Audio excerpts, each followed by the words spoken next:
MLA Kadiyam శ్రీహరిపై మాజీ MLA Tatikonda Rajaiah ఆగ్రహం వ్యక్తం చేశారు. నకిలీ ఎన్కౌంటర్స్ కు రారాజు కడియమని విమర్శించారు.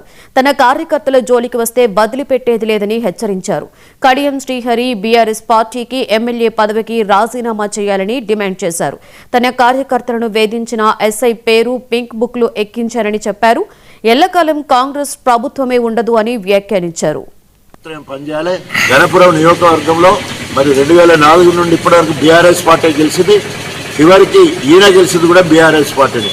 కాబట్టి ఇవన్నీ దృష్టిలో పెట్టుకొని రాబోయే రోజులలో ఈ ఉద్యమాన్ని కడియం శ్రేణికి వ్యతిరేకంగా జరిగే ఈ నిరసన కార్యక్రమం మరింత ఉధృతం చేస్తామని చెప్పేసి హెచ్చరిస్తాం. కడియం శ్రేయర్ గారు ఇప్పటికైనా నిన్ను గెలిపించిన కార్యకర్తలను కష్టపెట్టాలని చూస్తే నీకేమైనా దమ్ము ధైర్యం ఉండేది ఉంటే డైరెక్ట్గా చూసుకుందాం రా, నువ్వా నేనా తేల్చుకుందాం. కానీ నన్ను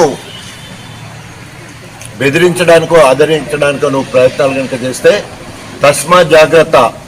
నిన్ను వేటాడతాం. అది ప్రభుత్వ కార్యక్రమాల ప్రైవేటు కార్యక్రమాల రాజీనామా చేసే వరకు బీఆర్ఎస్ పార్టీకి రాజీనామా చేయాలి, ఎమ్మెల్యే పదవికి రాజీనామా చేయాలి. అప్పటి వరకు నిన్ను వెంటాడతాం రా, మరి నువ్వో నేనో తేల్చుకుందాం. కార్యకర్తల జోలికి పోతే మాత్రం నీ అంతు చూస్తాం. ఎప్పటికీ కాంగ్రెస్ పాలనే ఉండదు. ఇట్లాంటి రాక్షస ఎన్నికల సమయంలో ఇచ్చిన హామీ